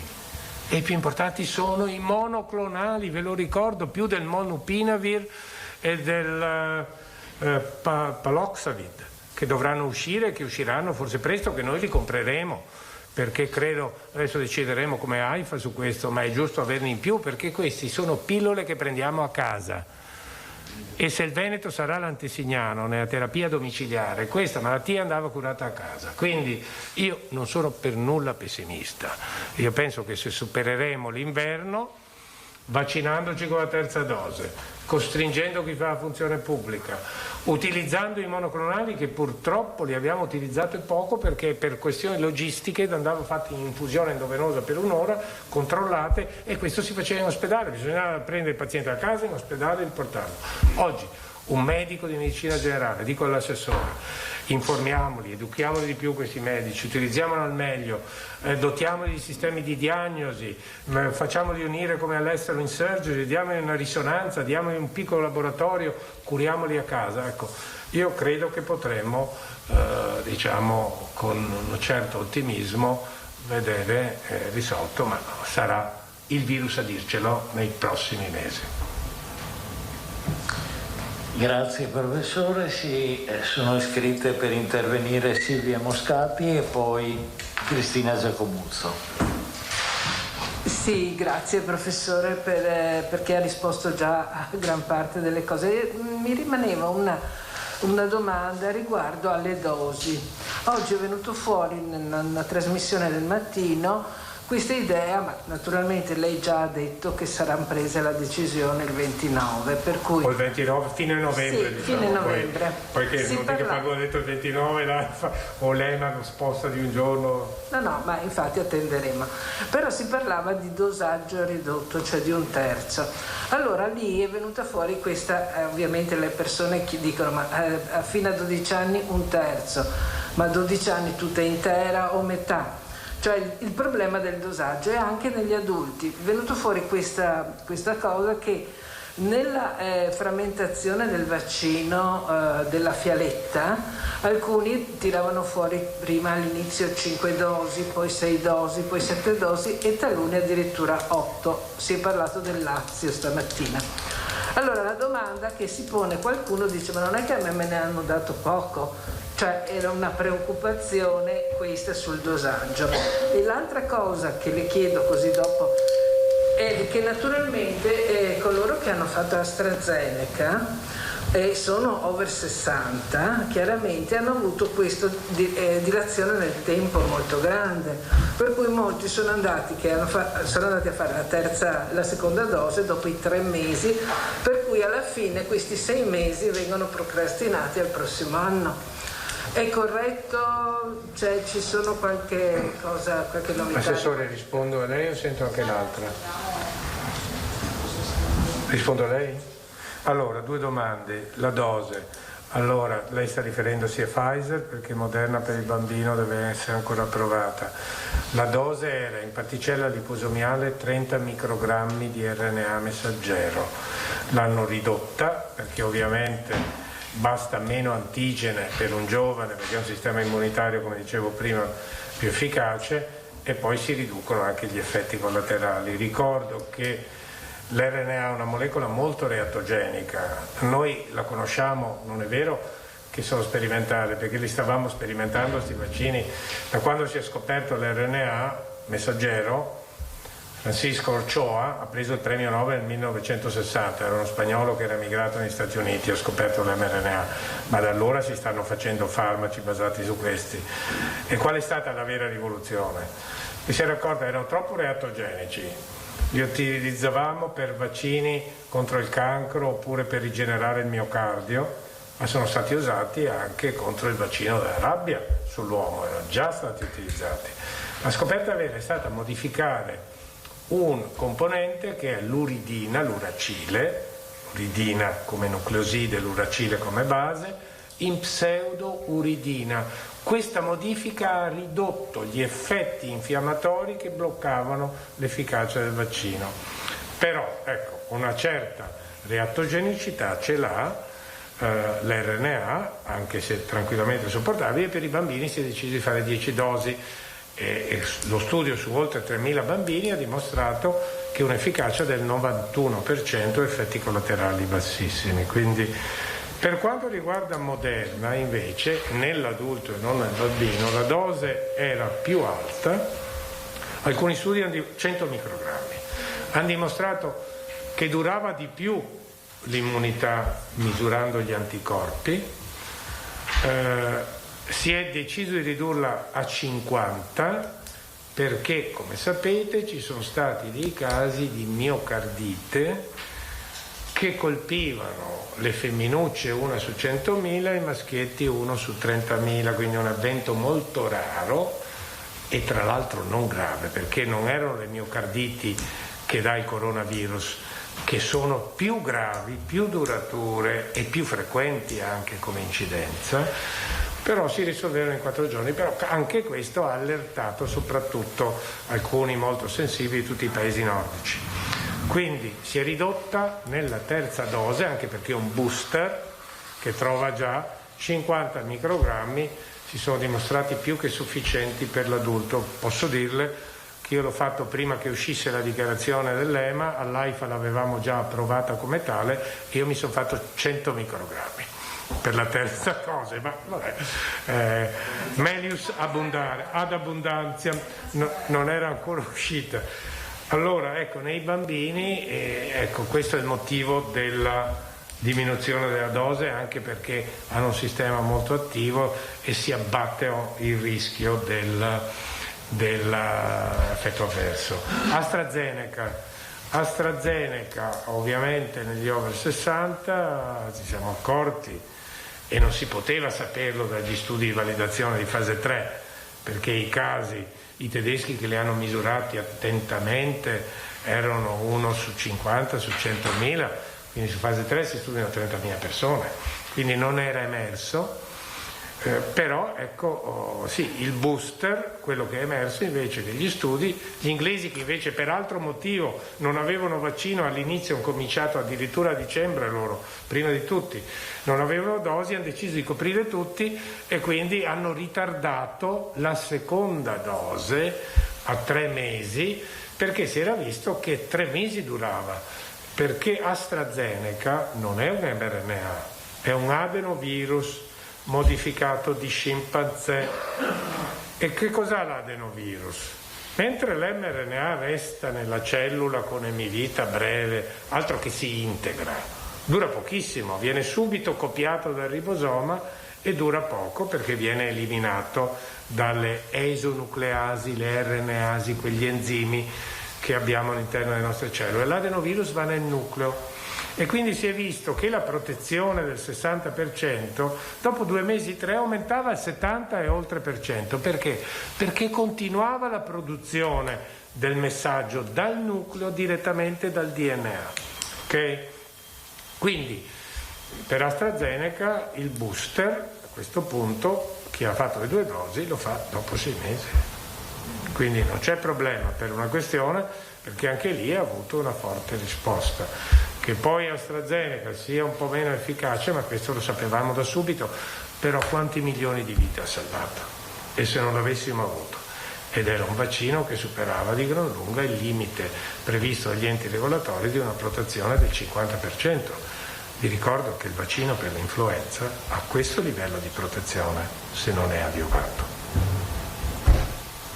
Grazie. Allora adesso tocca a Cristina Giacomuzzo, poi Angela Pederiva. Buongiorno, professore, lei prima diceva che sarebbe da rendere obbligatorio per tutti i pubblici il vaccino. In un altro passaggio parlava di un lockdown che si potrebbe evitare nel momento in cui tutti i non vaccinati devono vaccinarsi. L'indicazione che quindi lei dà alla classe politica è quella di rendere obbligatorio il vaccino? Prima domanda. Vado con le 3 domande così poi lei va via veloce con le risposte. Si parlava adesso di terza dose e di reazioni, lei ha addirittura abbondato nella terza dose.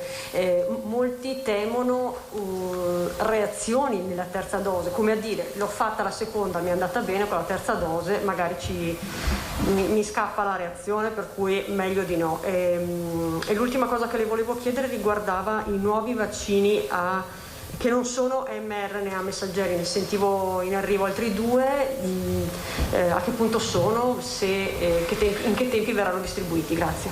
Allora, l'obbligatorietà, no, io ho parlato del paradosso che soggetti che svolgono una funzione pubblica, servitori dello Stato, forze armate, polizia, pompieri, carabinieri, non abbiano una copertura vaccinale, io questo lo trovo personalmente illogico, ma però non sta a me, io posso dirlo così dicendo questa è una responsabilità che si prende la politica. Quindi e qua la politica invece sta chiara.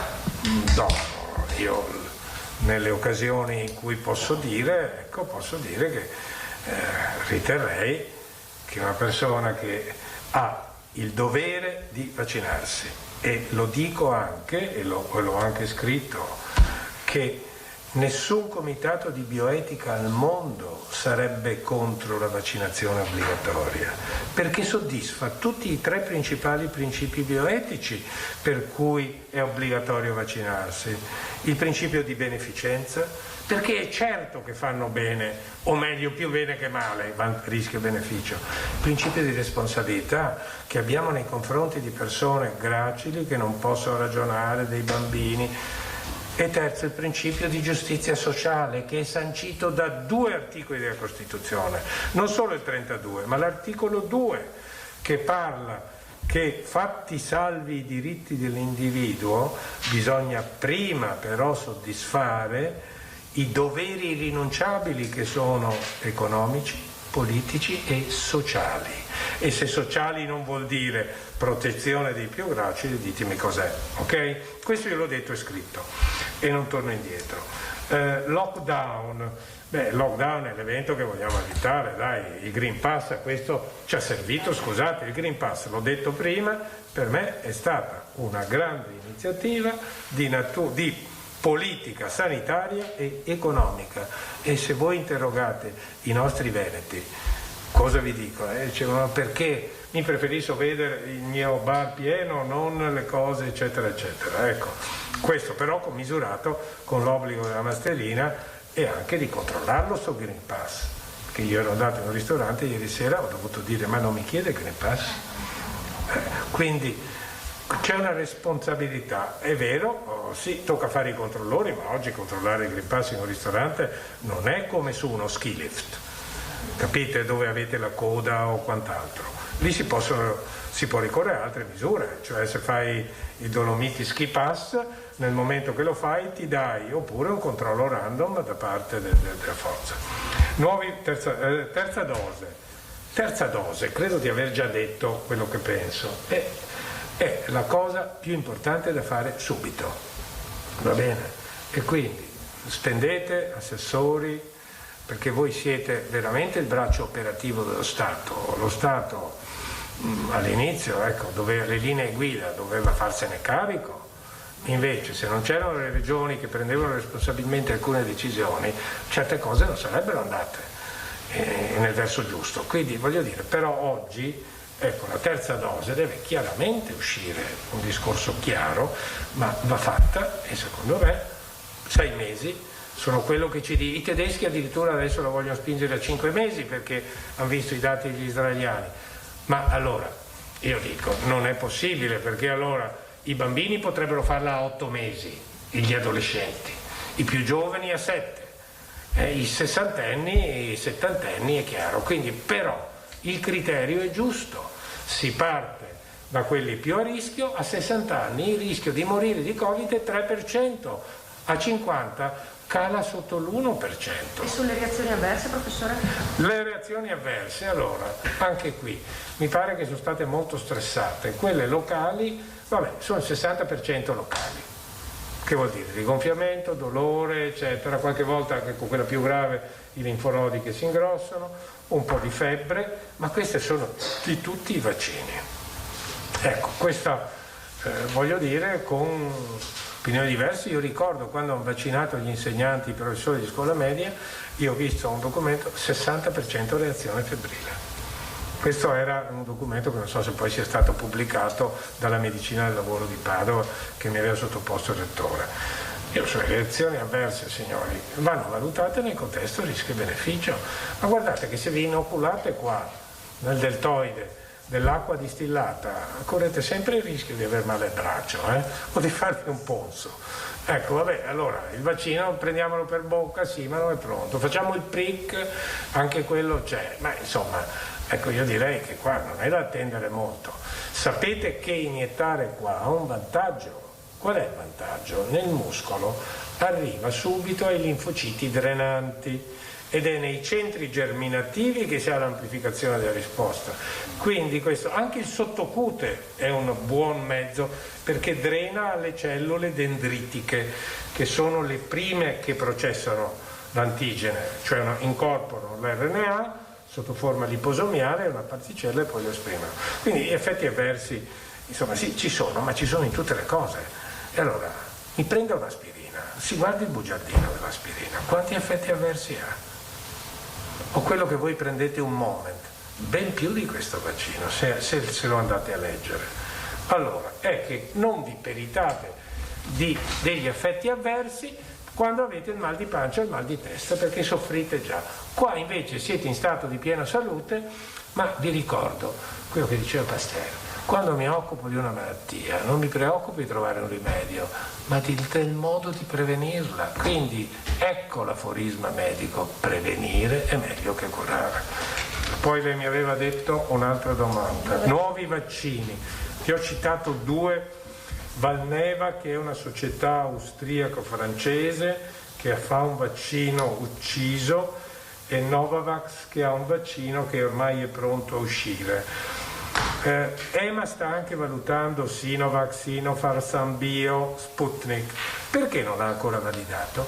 Dovevamo andare noi dell'AIFA, delegati sia da EMA che dall'FDA, a visitare i laboratori in Russia. Hanno cambiato 4 volte sede di produzione, non è più la stessa. In Cina non ti lasciano neanche andare a vedere. La validazione di questi vaccini verte su 3 parametri: efficacia, sicurezza e qualità. Quando andate a comprare una bottiglia di vino, vabbè, cambia con l'annata, ma un cibo, voi volete che abbia sempre quelle caratteristiche, e allora per garantire questo bisogna che vengano ispezionati i laboratori di produzione, le officine produttive, che ci siano tutti, come avviene in un industriale, sa ste cose, perché quando ha l'ISO e certificazione deve produrre il mobile sempre con quelle caratteristiche che siano misurabili e valutabili. Noi non l'abbiamo per i cinesi e per lo Sputnik, per ragioni che vi ho appena detto. Quindi ne arriveranno altri. Se dovessi dirli saranno utili? Io penso di sì, perché se uso un vaccino vecchio come quello ucciso di una volta, questo qua ha 29 componenti antigeniche, noi stiamo puntando ad una. La puntiamo con tutta l'armamentario che abbiamo a disposizione: anticorpi, linfociti B, linfociti T, CD4, CD8, citotossici. In più abbiamo, e questo che ci caratterizza, una difesa innata, e ci sono degli studi molto belli che stanno uscendo, ma era anche logico che fosse la difesa innata, che rende alcuni resistenti all'infezione. E sono quasi tutti i geni dell'interferone e dei geni che rispondono all'interferone. Quindi uno è diverso dall'altro anche per sensibilità. Le ho risposto, non mi pare altro. Quindi i nuovi vaccini potrebbero, nel caso avessimo bisogno di un boost, ma non parliamo di altro boost. Io sono convinto che questo booster dose, perlomeno per un anno, dovrebbe, se non di più, tenerci buoni. Ecco, e poi le ricordo che le aziende hanno già, quelle dell'mRNA soltanto, i vaccini già pronti per le varianti più pericolose, perché costruire un vaccino con l'mRNA ci si mette pochi giorni, ok? E hanno già un percorso facilitato da EMA ed FDA per la valutazione clinica, non più di 100 giorni. Grazie, tocca ad Angela Pederiva, poi se non si iscrive qualcun altro possiamo chiudere. Prego Angela. Grazie, sarò veloce. Buongiorno professore. Ho una domanda micro e una macro. La micro interessa soprattutto i nostri lettori più anziani che sono coinvolti nella campagna di vaccinazione anti-influenzale. C'è l'offerta doppia di iniezione contro il Covid e contro l'influenza, ma ci sono anche medici di medicina generale che raccomandano un distanziamento di una quindicina di giorni. Vorrei chiederle un'indicazione molto pratica a queste persone. Il tema più generale invece riguarda l'OMS, che pochi giorni fa ci ha prospettato un inverno duro, l'ha definito per la regione mondiale Europa, che è quella presa peggio, lo dico in termini semplici. Però sappiamo che anche la regione mondiale, che per sensibilità culturale e per risorse economiche è quella che risponde di più alle indicazioni prescritte in termini di vaccino, di igiene, di distanze, di utilizzo della mascherina. C'è qualcosa che non torna in questi numeri? Grazie. Complimenti, vedo che lei sceglie la letteratura, anche nella domanda precedente era molto aggiornata, parlando di Vienna e del resto del mondo. Allora, domanda micro, vaccini anti-influenza, certo che lo farei. Io l'ho fatto fare anche ai miei nipotini la volta scorsa, perché per non vederli esposti magari a 2 virus. Nell'anziano, parliamo, noi abbiamo già il 60, io consiglierei il Fluad, scusate non dovrei far propaganda come CTS, ma no, scusate, abolite, direi il vaccino quadrivalente adiovato, che ha 2A e 2B, cioè l'H1N1, l'H3N2 e i 2 lignaggi Yamagata e Adelaide, quello australiano e quello cinese. Perché? Perché circolano l'anno scorso in Australia, perché ovviamente quando c'è inverno nell'emisfero australe non ci sono stati tantissimi casi, mi pare che non circoli ancora granché, però è bene farlo, come la vaccinazione antipneumococcica in chi non l'ha fatta, perché è un vaccino che ci protegge. Dove colpisce il Covid? Prima di tutto qua, vie respiratorie, quindi questo la domanda micro. Distanziare di 15 giorni arrivavo. Secondo me si potrebbe tranquillamente fare nella stessa dose. Vi ricordo che i bambini ne fanno 6 di vaccini. Il nostro sistema immunitario è capace di dire, di competere o di meglio di arrangiarsi, mi verrebbe meglio in inglese, to cope with, di essere in grado di rispondere a oltre 10.000 antigeni diversi. Quando facevamo il vaccino per la pertosse, che ci inoculavano la bordettella completamente inattivata, erano più di 1.000 antigeni diversi. Quindi qua di cosa stiamo parlando? Stiamo parlando di 5 antigeni. Perché distanziare i 15 giorni? Il sistema immunitario, come risponde a uno, risponde all'altro. Sì, lo farei in 2 siti distinti perché attivo centri germinativi diversi, ma solo per questo, insomma, quindi voglio dire, non c'è una ragione immunologica né virologica per dire fallo dopo 15 giorni e non c'è bisogno di prudenza, è il momento di farli adesso, perché stiamo vedendo la fase ascensionale del Covid-19 e perché questo è il periodo che si arriva l'influenza. La domanda macro, l'OMS, l'Europa paga, io devo dirvi, ecco, esprimo qua la mia opinione che ho già detto anche in un libro. L'OMS ha delle commissioni fatte anche di consulenti importanti, ma molti di loro sono dei semplici dipendenti amministrativi. Guardi che in Europa abbiamo le CDC, abbiamo l'EMA, quindi abbiamo l'FDA, la CDC americana, l'OMS si occupa giustamente di politica globale e lui li ha già autorizzati i vaccini Sputnik, Sinovac e Sinopharm, sulla base di dati che gli ha fornito la Cina. Ma noi perché non ci fidiamo? Perché noi vogliamo vedere gli studi fatti dalle nostre agenzie regolatorie. Allora, cosa succederà? Il pandemonio, lei mi ha detto lockdown, l'Europa, ma io credo di averlo già spiegato. Intanto l'Europa fa monitoraggio. E avete visto i colori, se li guardate, lei che li guarda, quindi deve essere amaranto e marron scurissimo è tutto il nord. E l'Europa dell'Est non si vaccina. L'Europa dell'Est sono i paesi ex comunisti che sono stufi di soggiacere all'autorità del potere centrale ed è un modo di ribellarsi, non si vaccinano, c'è poco da fare. Ma voglio dire, ma sono i climi dove adesso batte di più, quindi il resto sarebbe il Canada, ma Canada, signori, quanti abitanti ha? Gli Stati Uniti hanno un clima, Minnesota e altri in una condizione, al sotto no. Dov'è che non si sono vaccinati? Midwest, Missouri, Florida, Alabama, stati del Midwest, Arizona, Oklahoma, eccetera, no? Quindi Ecco, io insomma guarderei in fatto non tanto alle predizioni, alle cassandre, agli uccelli del malaugurio, mi scusi, io guarderei che modi abbiamo, come dobbiamo comportarci. Terza dose, fatta subito, d'accordo? Soprattutto io direi dopo i 6 mesi andare subito, soprattutto più vecchi siamo, non attendere oltre. Aspettare le decisioni dell'EMA per quanto riguarda i bambini, vi ho detto che saranno anche travagliate, lo saranno per i genitori.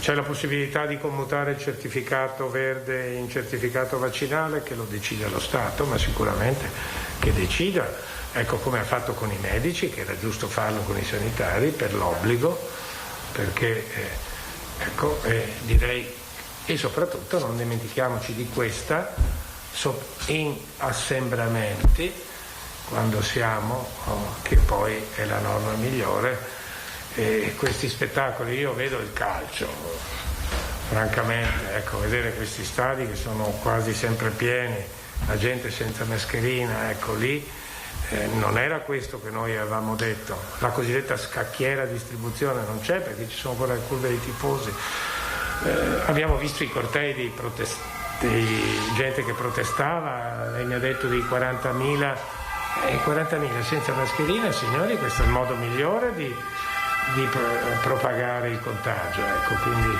su questo io credo che le autorità, ma l'avete già sentite, le autorità regionali cosa hanno detto e si sono spese per questo, quindi ecco, dipenderà, il futuro dipende da noi, in larga parte, ovviamente. Siamo un mondo dove vivono quasi 8 miliardi di persone e di questo dobbiamo tenerne conto.